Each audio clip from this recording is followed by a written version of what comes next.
Welcome to Surviving the Dream with your hosts, Casey Arnold and David Conley. We're here to talk to people who seem to have their dream job and find out, what did it take? Is it what they imagined? Is it worth it? How do they do it? Join us as we uncover the secrets of surviving the dream.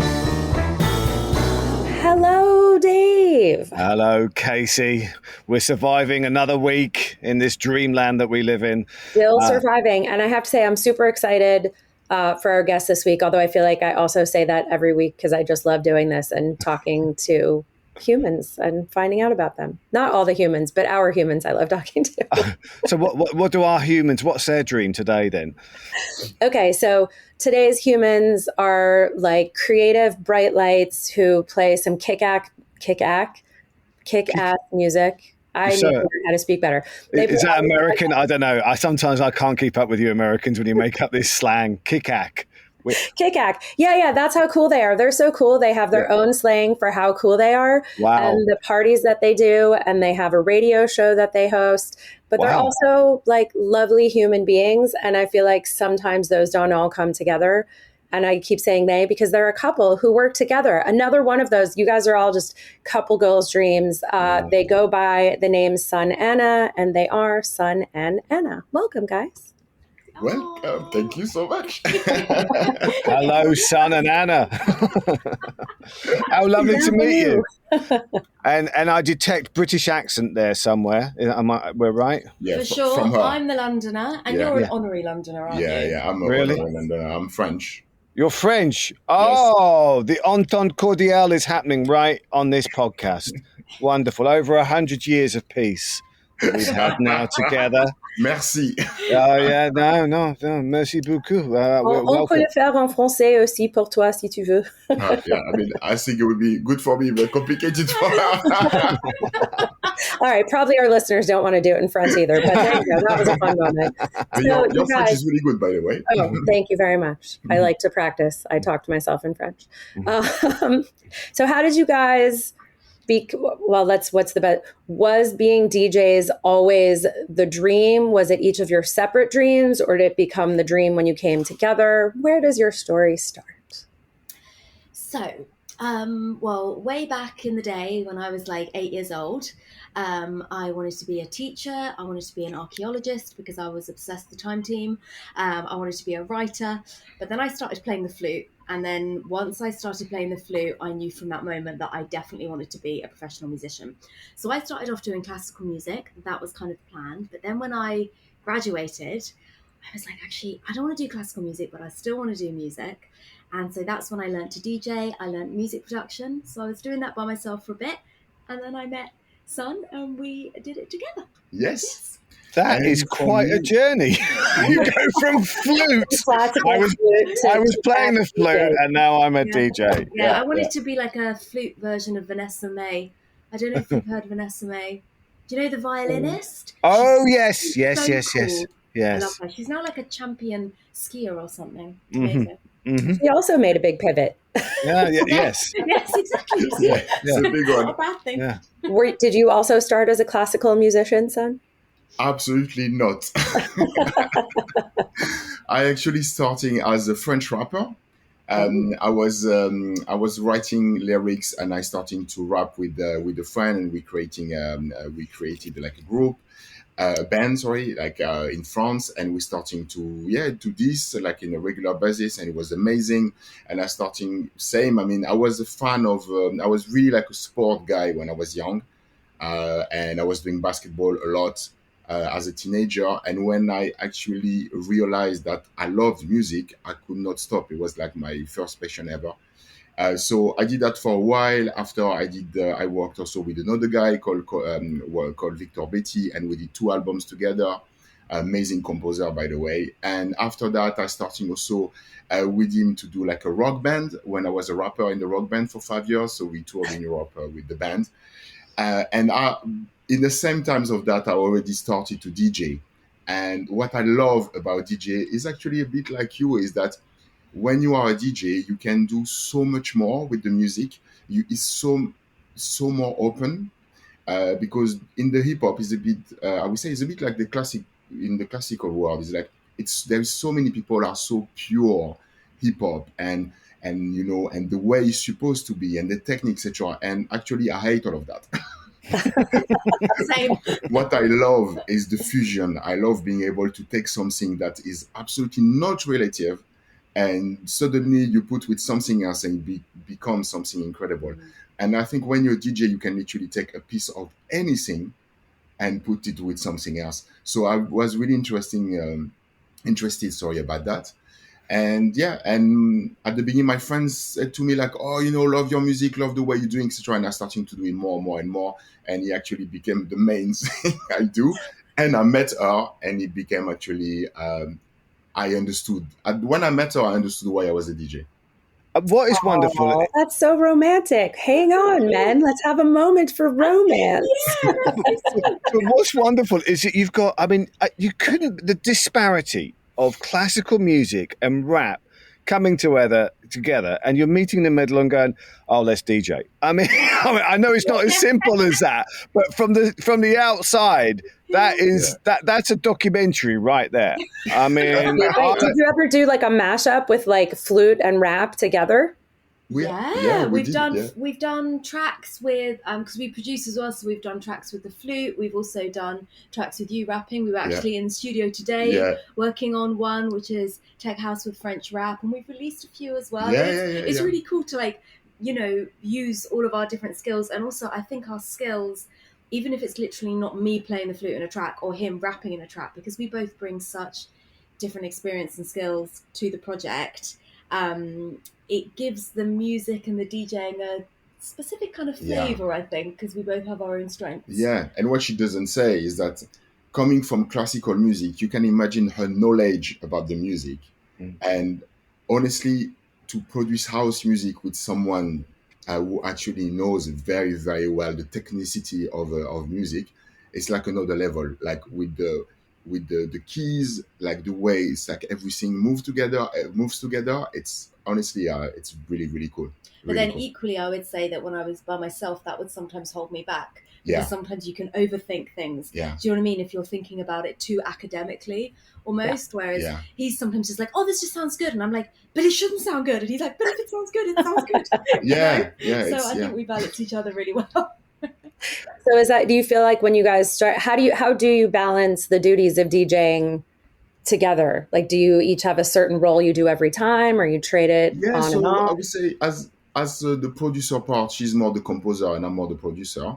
And as a DJ, I mean, we DJ back to back, so it's basically we're both. I mean, we have a desk, each having a desk, and we just like playing together. Yeah, and it's cool, I think, playing together because we can be like, even you can be way more dynamic than when you're playing by yourself because you've got two energies. We'll do things also to kind of surprise each other, whether it's with track choices or even if we plan the set. Do you know what I mean? It's still the way that you DJ is still surprising, and so it's really like a performance rather than just you know playing the track. So and also because we're man and woman, we have a different approach of the music and the way to DJ. So I mean, people say often I tend to be like more like aggressive and technique, etc. when I DJ, when she's just sexy. That's interesting because people say that's Casey on the podcast, and I'm the sensitive one. It's weird. But I'm intrigued. So how much planning goes into a gig, and how much of it is improvised on the night? So I mean, I think we very much have our sound. So we know what our sound is. So kind of we have a lot of playlists and a lot of experience that we can draw from. So we will always prepare a set, won't we? We'll always prepare a set. We may well go off-piste during the set, but we'll always prepare the playlist, sometimes even the tracks in the order, queue them up on a program called Record Box. And then we just go and play. And sometimes we do completely go off on a different tangent, but sometimes we do really stick to it. I suppose it's a bit like everything. I think when you work with the structure, it helps you actually to have more freedom because you know that inside the structure you can do whatever you want. And I think that's what we do with our set. You know, we have a structure, we prepare something, but we know that wherever we do, wherever we go, we can always come back to this. Yeah, you know. Right. that's actually something that one of my flute teachers said to me that has always stuck with me, and that was basically the trick. He was talking about playing the flute in an orchestra and like a particular solo, and he said that the trick to being a really good player is to find the creativity and the freedom within the structure. And that I think that goes across everything, whether it's producing, whether it's DJing, writing, whatever it is. Yeah, for sure. I think, Yeah, a friend also gave me like a really good advice at the start at DJ was, if you do a mistake, do the mistake 2 times. Yeah. Because if you do the mistake 2 times, it's not a mistake, it's an artistic choice. Yeah. I think that's a takeaway for life, isn't it? Really, definitely a life takeaway. Yeah. Do you guys, when you're playing, are you playing for the audience or for you? Like, what is it that makes you switch things up in a set? I mean, I think we are playing for the vibe that we want to put out into the audience. Do you know what I mean? So, yeah, I guess you could say that we're playing for the audience, but we always make sure to bring our own kind of flavor to it. For example, I mean, a good example is that if you're doing a private event and they want, or you know that a lot of private events would quite like a lot of cheesy pop, a lot of, I don't want to name any names, but you know, cheesy pop. It's about kind of going with the brief, but finding it, you know, doing it in your own style. Yeah. So introducing cool remixes, introducing cool mashups, because otherwise, yeah, it's just generic. So it's about, that's why we do so many edits. Yeah, and you want to take them with you also. Yeah. Like you all want to be kind of vibing together. Yeah. We don't really agree with the whole like us and them situation that sometimes springs up with DJs nowadays. So Yeah. what's the perfect gig for you two? The perfect gig. I mean, I would say the perfect gig is with an audience that is really enjoying and there to share with you. So that means even if you do a small venue, I would say where there is 100 persons, or if you do a festival and there is 15,000 people, like if you really feel the energy, people are with you, they enjoy, they loving it. That's the perfect gig, wherever Yeah, it it doesn't is. matter. Yeah. Yeah, it's true. Yeah, about the connection. Yeah. Yeah, Do you- that makes. Do you guys get nervous Yeah. like before a gig? Yeah, Interesting. Yeah. So what do you do about that? Just go with it. Just do it twice. I feel like I don't really. I mean, I'm definitely more of an anxious person than you, so I like worry about, you know, logistics and everything, things that actually like often I can't really control. Do you know what I mean? Just in general, I'm a bit of a worrier, and you're absolutely not. But then, like 5 or 10 minutes before, you'll be more nervous than me. Whereas I'm just like, oh, it's. Yeah, the hour before the gig, I'm nervous because I've been too excited. But he also gets so overexcited. Yeah, I so get so sweet. excited because I love it so much. Whereas I'm like, I really hope we get to eat. Like, you know, I hope everything goes okay. Like, have you eaten? My father-in-law was a musician and classical composer and conductor, and he always the advice he gave me, which I took on board as a comedian. He said, "Get as bored as you can through the day." Yeah. Like you'd be playing amazing places, and in case you know, I play places like Medford. I'm sure it's amazing, but I do get very bored there, and I bore myself to the point that I cannot wait to get on stage and do something. Actually, That's a good. Do you guys have a ritual or anything that you do like leading up to it to help with like the anxiety or to get out some of the pent up excitement, or is that part of what makes you so good? I think in general life we have rituals, do you know what I mean, rather than just being for performance. And I think that the fact that we do those little things every day means that we can cope with all the ups and downs, because the pressure's might not only be in the performance, it might also be in the studio or whatever it is. So for example, I do like a lot of yin and restorative yoga, which is like all about the nervous system. You do a lot of meditation, and we both do that, I mean, pretty much every day. And that has helped us so much, just to keep a kind of even keel.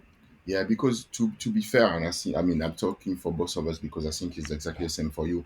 Actually, the easiest part for us in life is performing. Yeah. When we are on stage, it's like we feel we are in the right place. We are where we're supposed to be. So everything is fine. Everything is okay. It's It's all the it's all the other hours during the day okay. complicated. Waiting for that moment. So does being a DJ compare to whatever your like 16-year-old self's dream of it was, or however old you were when you decided to pivot? No. That was definitive. Say it again, and we'll know it's not a mistake. Yeah, it's definitely way more challenging, and the energy you have to put into it is when I was 16 years old, I absolutely didn't think it would be actually that hard, to be honest. But I'm still really happy to do it. It's just like, yeah, I didn't think it was. I mean, I'm just going to say it. Like, I mean, I don't think we thought that there were as many politics involved as there are. Yeah. Somebody said to me the other day, "Oh, I just wanted to be a musician because I love music. I didn't want all of this other stuff, And I think that that's something. Yeah, I didn't. When I was younger, I didn't know that. I mean, honestly, I think it's the same in all fields, but particularly in the creative world, there is so much else that goes along with it. And I saw something on social media today where somebody had said that we're at a phase now where in the electronic music world, sometimes it feels like the music is actually the least important thing. Yeah, I agree. Which is absolutely upside down. It shouldn't be like that. It's about, your followers. It's about who you know. It's about how much money you can spend on promotion, all of that kind of stuff. And I don't know. Yeah. I think that's something. But then on the other hand, also when I was 16, the reason why I wanted to be a musician was because I wanted to express myself. And I think that I couldn't really have found a way to do that for me personally in the classical music world. Whereas I do feel like I can do that now, DJing and producing music. So in that sense, it's a win. Yeah, and also doing making music and DJing helped me to meet so many amazing people. We met each other. So beautiful. Also, like my closest twice. friend. That wasn't a mistake. Yeah. Exactly. Yeah. So yeah, even my closest friends, they're musicians as well. I mean, so for this, I mean, it's definitely worth it. Can I ask about the politics? I mean, do you mean the politics or the business of music? Or I'm trying to work out, is there a difference there? And what is the difficulty? I think politics is, what we mean. As in, maybe, the way that people conduct business. Do you know what I mean? They're people, just like simple things like, for example, people don't like talking about money. Do you know what I mean? And at the end of the day, that is something that you need to talk about if you're getting a business going. Do you know what I mean? Yeah. People aren't open about opportunities. There's a lot of ghosting that goes on. It's just... Do you have to have agents and managers and all that kind of malarkey? We don't. You don't have to. I think sometimes if you have a good agent or manager, obviously it's amazing. Oh, definitely. And I think it takes a lot of emotional pressure off you as well, because I think you then have that support. But then equally, I think having a bad one is worse than not having anyone. Oh, yeah. Do you know what I mean? Sometimes it's way more damaging. And you can waste time realizing that they're the wrong ones. I think we just toddle along, don't we? We were talking about that 2 days ago, about the fact that with the managers, bookers, the agents, etc. I won't be surprised if there is a shift at some point, because there is so many issues that we can hear from other artists with the way things are managed, the way they are booked, and why, etc. And I think the DIY, artists, I feel it's coming back a little bit more like it was more in the 60s or 70s, etc. Because I think in a way people are a bit sick of it, and they want to have a control of their music and also be sure that they are presented to the world in the right way and the way they want. And I think it's a good thing. Yeah. Because music should be the priority. It's not at the moment, but it should be the most important thing, So what's the priority right now? Is it the money, the social media, the followers? Social media, the money, who you know. I mean, that is it's not just music, it's everywhere. But it's everywhere. I mean, it's an issue. I mean, a very famous comedian once said to me, "There's a lot of fleas on the dog, but not that much talent," which is true. I mean, we live in the mecca of that. I'll have to be careful what I say because Casey and myself are in the industry, and we have people who represent us, and our reps are fantastic. I must say that they're wonderful people. But there is a lot of. I sometimes think it gets lost. It just gets lost. Certainly with what we do, I do think like stand up. I love stand up is because I think it's one of the last bastions that doesn't rely so much on that. But the minute that you put a camera on somebody or a mic, it seems like, oh no, you're going to need an agent or a manager now, or a lawyer, or all three, and a publicist, and you've got to have your social. So it's very similar, is that? And I'm really encouraged that the way you're saying that the fight back is coming of like, actually, let's look after ourselves a little bit. Well, I think it's the question of art versus commerce too, right? And any creative industry, like you're saying, if you're artists, like you guys are in it for the connection and playing with people and. Yeah. Can we all just band together as artists and say artists are important? Have an artist commune. Exactly, but I think what's crazy is that the people who like the music, that's actually what they like to see. Do you know what I mean? They want to come to a gig where there's a sense of a community, where everyone's having fun. Do you know what I mean? They could go to a gig and, the DJ has millions of followers and there are 3 people there and they'll just be standing there and, the music's not good. I think that actually... happens, but humans are still humans. Yeah. Like, they still want that connection, but there's this sort of hierarchy, I think, that is... But the gatekeepers. I mean, we saw it like going to gigs and see DJs. I'm not no name, but he's French. This is when I start getting worried. He's not English like me, super reserved. Don't worry. But it's true. Like you go and the DJ is supposed to be like such a star, and you go and the DJ plays for 10 minutes and you literally empty the dance floor. It's just like, whoa, man! You have millions of followers. And in 10 minutes, people came for you. Some people came for you, even if you're actually not that busy. And you're just like, wow, like where is our industry? Where is the music in all of this, And that's what we want to fight for. Is what we like when we DJ and we share with people and we see they love it and they hear because they love the music. And we're just like, wow, that's why we're doing what we're doing. Yeah. And are you making enough of a living out of this that you're sustaining it? Yeah. It's fantastic. Do you find it's the same wherever you play? Is it different in different parts of the world? Because you guys play, it's the same. Yeah, no, it's definitely different in different parts of the world, isn't it? In terms of, kind of subtle music choices and stuff as well, I would say. For example, like Europe is like, I would say, very different to England. Yeah. Oh, yeah. England is different than anyone. It's specific. Yeah. Brexit. Saying those words. Yeah, I know. I'm so sorry about that, everybody. And how do you cope with the travelling?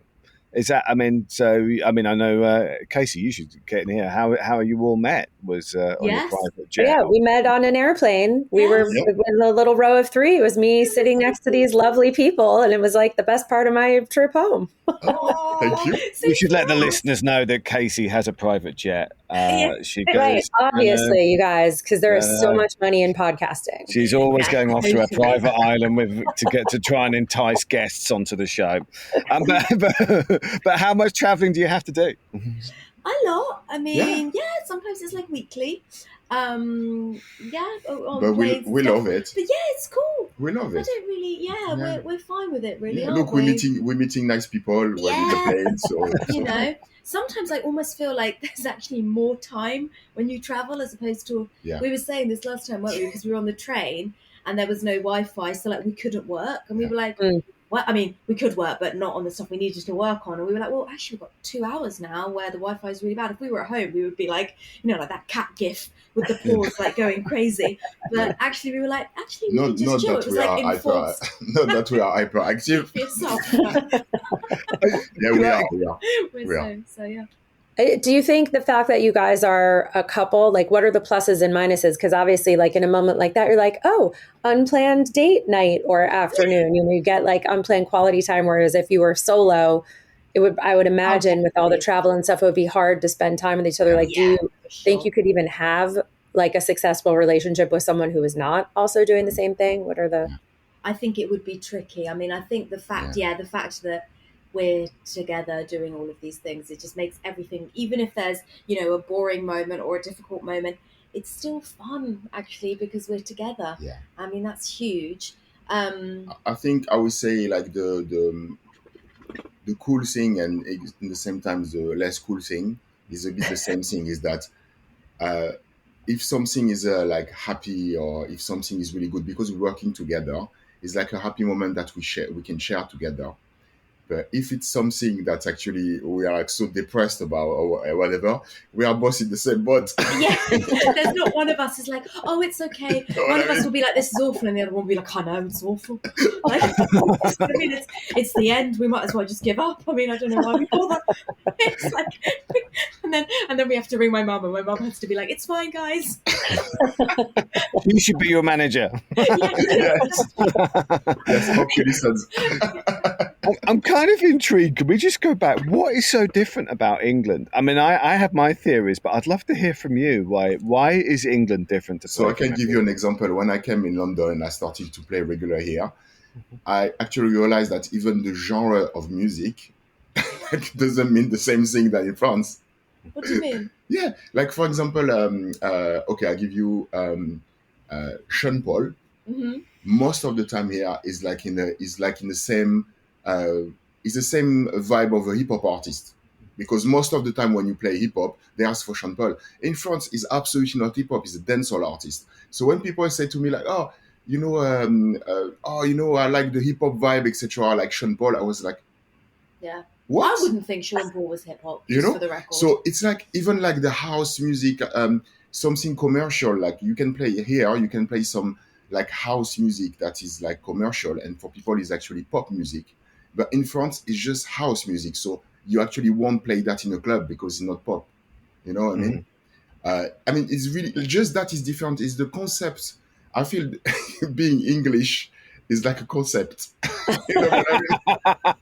Being French is probably a little bit of a concept too, though. No. I remember once we did a club in France. It was just like ages ago, years ago, and it was cool. We did like a classy set, and then there was like it was like proper party. But there was like, do you remember that Avril Lavigne remix? And I saw you lining it up, and I was like, "Are you kidding me?" I mean, I love Avril Lavigne, but we can't DJ Avril Lavigne. Yeah. And he was like, "No, trust me." And I was thinking, well, I mean, and we never disagree with each other. Right? And it was like the best song of the night. And I was like, well, yeah. That's the other thing. Like when we're DJing, we never. If one of us picks a track that the other one doesn't think is gonna work, we might just say to the other one, for the record, I'm not sure, but we never like say don't do it. We trust each other in that sense. Okay, take the risk. Yeah, like which is, and it's not bringing ourselves up, but it's always fine. And if it's not, the other one quickly changes it. Yeah, it's fine. Honestly, it's always fine. Yeah. No, I think trusting each other and having the group mind seems to be working well for you guys, even when you're depressed, because that'll pass. And what about America? Have you DJed in America? So we DJ in America. No, we didn't actually. No. Got to get you over here. Yes, we would love that. Yeah, absolutely. It's a longer plane ride, but it'll be worth it. We're ready. Is there anything else that you guys would have ever done, any other career that you'd be like curious to explore if you hadn't wound up being DJs, or anything that you're like, when you're older, you're like, maybe my second career will be this? I mean, I would have loved to. I mean, I always think that just if I could just do a job that involved animals, I would be just so happy, because I just love animals so much. But then equally, I wouldn't want it to be a job where I saw any of them, being unhappy or hurt or anything. So definitely not a vet or something. Nothing. Do you know what I mean? But just like maybe like a dog behavioral scientist. I always think. I know sometimes they'd be going through troubles, but yeah. Maybe if I could catch them when they're on their healing journey, that would be nice. That was a brilliant catch of yourself, though. Yeah, I love animals, but I don't want to be a vet. I don't want to see an animal struggle. That'd be a bummer. An animal that had gone through a struggle this morning on the pavement, and I'm still thinking about it, so I couldn't deal with it. Oh. What would you want to be? I don't know. I have to say, I don't know. I mean, I don't know. I always wanted to be on stage, so. I mean, yeah, that was never. I mean, it was so, just maybe when I'm like 95. So yeah, maybe an actor actually. Okay. But I think that's even more of a crazy world. I know. I could tell you about that one. But actually, I always wanted to be, and I don't know if there is anything really that would bring me. I think, for example, you said the animals. I know that would bring you joy for sure. But yeah, there is, Yeah. You're living your dream so much you can't imagine another one. Yeah. Yeah, we could say so that. Nice. What's the toughest part about this dream job that you've got?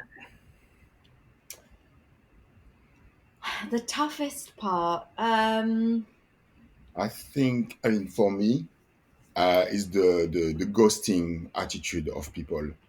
I think that's what that really makes me angry. That makes me, because I hate disrespect, and I feel that is like such a disrespect, like the dishonesty, I think that's something I've really struggled with. I just want to shake people and say, like, stop to be like that, Is that the clients who are ghosting you? Unfortunately, no, it's not just the clients. It's people in the industry. Yeah. Oh, really? It really ghosts, to be fair.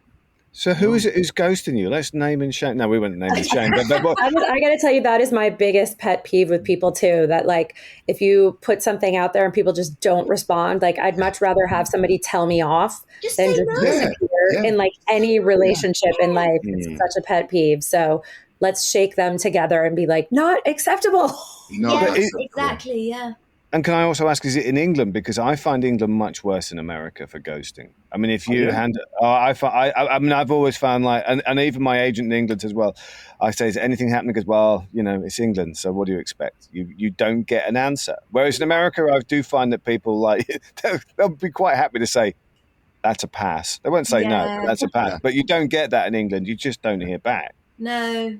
That's agreed. awful. I mean, people in America that we've worked with, I mean, they're much more just straight down the line, I find that. I mean, that's been my experience. So when it's people in the industry, it's people that you're working with or people that you want to work with. Yeah. People you contact, DJs, producers, anyone like agent, bookers, like they just and also this phenomenon of they ask you for something and you reply something that's probably not what they expected, and it's over. Yeah. I just you contacted me. Yeah. I mean, if I get a long email, I'll sometimes go, got it, we'll look at it later, because I just want people to know. And I think that since I've moved to America, I like it. That's one thing I like about America, is that people will get back to you really solidly, quickly. And I do find it frustrating in England that that was my experience. Yeah. Of going, God, they never get back. No. Yeah. And some people, they promote themselves as people sharing, being there for you, blah, blah, blah, etc. And these people, they ghost you. And just like, wow, that means like you actually like a really... # trust issues. Yeah. I mean... What do you think, Casey? What do you think, Casey? Do you want to go and move to England now? No, oh my God, England's even worse. Forget it. I'm never going to live there. I thought I would want to live there someday, but if it's even worse with that, forget it. Yeah. My inner New Yorker will just go batshit. Especially with all the ways to so easily contact people now, right? It's like you can fucking put a thumbs up, like, got it, get back to you. We all have 10 seconds to respond, like you said, Dave, to be like, great, let me get back to you. Or, hey, we're in the studio for the next few weeks. We'll get back to you after that. Like, we don't have to all be doing things immediately, but it's not that hard to respond.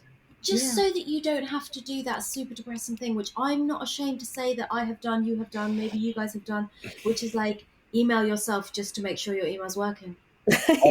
Oh, yes, we've all done that. We've all done that. I don't want to. Yeah. It's embarrassing. Yeah. It gives you the ick when I have to do that. Yeah. You know, we can send each other emails in the future. You'll be like, hey, I'm just doing an email check. Let me know if you got this. Yeah. I'm just checking in. Yeah. Because you contacted me saying you wanted to hire me. I'm just checking in because that was 3 years ago now. Oh, yeah. My God. So what does the future hold for you two? Oh, so we've got lots of exciting things on the horizon, haven't we? Yeah. So we've got our own label. So we've got some really nice releases coming out on that from various different artists, which is cool. What is the name of your label in case people want to check it out? The Vibe Arrived. Oh, that's the same as your radio show, right? That's also the radio show, which is cool. And we've also got kind of an event series, which we've got, and it's under the umbrella of the Vibe Arrived. So we've got some really nice gigs coming up with that. They're all in London, but we also have gigs in France coming up, which will be fun. Yes. Yeah, we're doing the Bonaparte Festival in next to Nice in Fréjus. And we also have the Secret Garden Party in England. That's really, really cool. We're really looking for. What's your favourite venue? Where'd you like to go to the most? We did a few times. Oh, that's when we actually met you. It was after the Festival of Monaco. Yeah. Festival of Television. We did this one 2 times. It's very, very cool. Like we really, really love it. Yeah, it's cool there. Yeah, it's really cool. People, it's nice. Pike's Ibiza is really cool as well. Right. Yeah. Do you ever plan gigs based on like where you want to travel to, where you haven't been yet? Like you check out the map and you're like, okay, so this summer we'd like to hit these 3 countries. Let's see how we can book shows. Do you do that? I mean, it would be cool to do that. Yeah. Sometimes it's difficult with the opportunities that, you know what I mean, that come up. But ideally, that's the dream, to be able to just be like, pick a continent and be like, right, this is where we want to go. Let's make it happen. Can't do IB for this year. I'm off to Lima. Yeah. Yeah, exactly. Add America to the list. Yeah. So that we can come and see you play. Yeah. And so do you guys like producing more or playing more? You like the balance? We play more than we produce for sure, but we like playing more. You mean? Yeah. I think you just got told there, son. I wasn't sure because he said we playing more than we, and I was like, do you mean we like playing more? No, or like both. Both, because we DJ a lot. Yeah, we do DJ a lot. Yes, it's true. Actually, we do DJ. Yeah, more, we DJ. We DJ a lot. Yeah, we DJ a lot, and we love it. But we still produce a lot. We're still producing a lot as well. Track every 2 weeks. Yeah. What inspires you guys to keep going with all of this and make new tracks and stuff? That's a good question. I think what inspires us is, we are in a mission. Yeah. What's your mission? The mission is to bring the joy and the positivity through the music to the world, because that's what we like. That's why we do music, and also that's the way we really want to live, and we want to share that because it makes us happy, and also we seeing people being happy because of it, and it makes us even more happy. So that's our mission, and even if that means we have to disrupt a little bit the way things are, because apparently being positive and joyful when you do house music is not always compatible. I don't know why, but it looks like it's like that. So it's almost like a disruption to be like that, and we love it, Yeah. Because I support that mission. Is not really our thing. No. Do you feel like there's any sacrifice that you guys have had to make that you either wish you hadn't or weren't prepared for, or? For me, I think the sacrifice is just like a lack of security, I would say, in the job. The same for so many jobs. Maybe even all freelancers. So sometimes you do think, it'd be really nice just to, do you know what I mean, know exactly what I'm doing for the next few months, whatever. But then equally, I wouldn't actually like that, because I don't really like routine. It tends to make me feel quite trapped in that sense, you know. So again, that's kind of a necessary evil, I guess. So yeah, that's really the. I mean, 10 years ago, I had a stable job. I was living in France, and I quit my job and I leave my country. So I think that was the biggest sacrifice I did to be able to evolve and progress with my music and my dream, you know. Yeah, and then Britain went Brexit. You must have gone, oh, fantastic. Yeah, but I was already excellent. I didn't see that one coming. All right, Seems like it paid off. We're coming towards the end of the podcast. You two are utterly charming. Thank you for joining us today. I told you they were great. Yeah. You need to go on more plane rides, Casey. Okay, so let's get to the questions that we ask every guest. Go on, Casey. Do you want to start us off? Let me try my first super important question that I like to ask. What is your favorite snack? Seaweed thins. What? Seed thins? Seaweed. Oh, yeah, the little seaweed thins are good. The little crispy, salty ones. Yeah. I love them. Love mine those. is a bit heavier. I love like peanut butter sandwich with the jam and banana. Oh, you really should come to America. I used to love that. I can't eat peanuts anymore. Yeah, be crust careful. On or crust off? I said crust on or crust off. The bread. Whatever. Everything. Yeah. Just a vehicle for peanut butter jelly and banana. Got it. I can live through you vicariously, seeing as I can't eat peanuts anymore. Be warned, it catches up with your peanuts, especially. Enjoy them while you can. So I want to know, if you won the lottery, what would you do? And it's a big one. You won a big lot of money. What were you going to do? We would just put it right back into the SUNANA project. Yes. 100%. Yeah. 100%. We've talked about this. Yeah. 100%. Definitely. Yeah. Oh, it's a business plan, is it? Yeah. Getting the lottery. Put it back in. Yeah. Oh, Business plan. Yeah. We've got the ticket. Boring. It's what we would do. I think it's a good plan. We got the plan already. We're just waiting for the money. Yeah. That damn lottery. Come up. Yeah. It's got to do its side of the job. All right. Casey, over to you. Let's see. I have two more questions. First one, what made you laugh this week? Probably something. Yeah, I was going to say something that you do. Like, you always make me laugh. I mean, today, probably the fact we look kind of different on the screen, but the fact that we both ended up color coordinating again. I thought that was on purpose. We're both wearing the same shirt. Oh, I'm colorblind, so I'm missing out. Peanuts and colorblindness. I'm sorry. Same color t-shirts. Yeah. Thank God this is audio. Always makes me laugh. You always make me laugh. Yeah, I mean, in the best way. You know, again, because she's English, the way she talks is, like English they love sarcasm, and they love. I don't know what you're talking about there, son. I don't know. Yeah. You know that thing, sarcasm? Yeah. What are you trying to say, son? It's true. It's harder to do sarcasm in French. I think it just sounds harsh. We don't. Like, it's really just harsh. Yeah. No, we love black humor in France a lot. We are really not politically correct. Yeah. But we love it. Cancelable. Yeah. The French. Yeah. But because everyone is like that, no one is cancelable. Thank God they have their own language. Cancel out the canceling. All right. So I know Casey's got one more question. Dave, you want to? Okay, you want? It's like.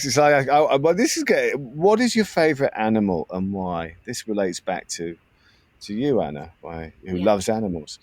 So I love lots of animals, but I've never met one. But I think if I did meet one, my favorite animal would be a quokka. A what? Heard of a quokka? No. Oh, I love telling people who haven't heard about a quokka. So they're like a cross between a tiny kangaroo and a squirrel. And they live on an island near Australia called Quokka Island, and they're protected. it so you're not allowed to take selfies with them because they're so friendly. If you Google quokkas, like quokka selfie, you'll see all these pictures of quokkas having selfies with humans, and it was like, they were like, it's not cool, you can't keep taking photos of them. But they're just so sweet. They've got this little smile, their little paws.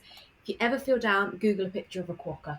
I'm doing that straight after this podcast. Yeah. Honestly, it's therapy. This is just pretty. Wow, that's the most original one we've had so far. For a sure. quokka. All right, try and outdo that one, son. What have you got? Yeah, great. So now I will seem so boring and basic. What are you going to say? No, I like like dogs. yeah, I mean, I love dogs, but my favorite animal is a lion. Oh, I love lions because it represents in the same time the stability and the respect, but also like the be able to move quickly from somewhere to another place, and a lot of food as well. So I think personality-wise, Sandy, you're going to have to. It really matches my personality. You're going to have to read the psychopath test now, because they say the psychopath's favorite animals are always lions. Oh my god! So psychopaths really like bitter food, and I'm like obsessed with lemon and dark chocolate. So it's interesting. Me as well. Well, we've discovered something here. Hilarious. Okay, last question, which we've already learned a lot about you guys today. But if we really knew you, what would we know about you? If you really knew us, what would you know about us? Oh, that's a good one. That's a really good one.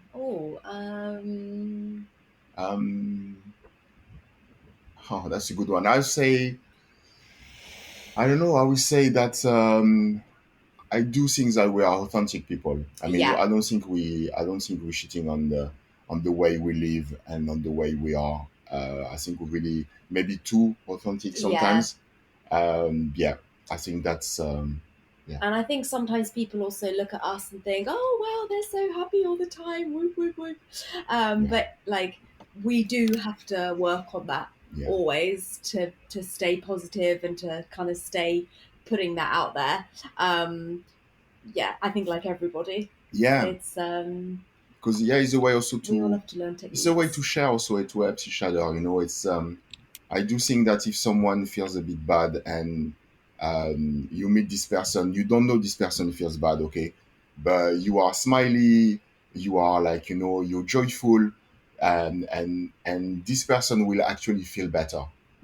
And I think that's why it's good to sometimes put a face on it and being nice with people and joyful with people, because we don't know what they going through. They don't know what we're going through as well.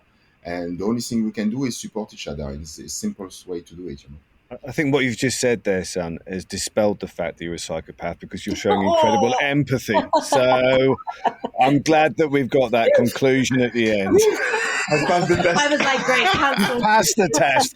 It was, the jury was out just on the animal question. That was the only question, you know, but it was the only moment that, you know, we've got listeners phoning in going, yes, no, he's not. This is the moment. No. This is a moment. We can reveal the results. You're not a psychopath. But you guys are spreading all the joy, and you are just like so delightful. I'm so glad that we both are people who talk to strangers, so that I could meet you on the plane and carry on and get to know each other. And I'm glad our listeners get to know you, and we get to listen to your music, and you're just fucking delightful. Oh, thank you so much for asking us on. We've had so much fun. Thank you for joining us. I want to come to one of your gigs. All right. Yes, so next time I'm over, we'll be in touch and tell me. I'll invite myself on your trip. We will come to you guys anyway. Yeah. Okay. You can come stay with me if you come to America. Yay! Love it. Thank you, guys. Thanks for joining us. Thank you. Quick shout out to Mike Nicholas for being our tech savior, and Carmen Sclafani, also known as Wiser Time. Thanks for our music, and thank you all for listening.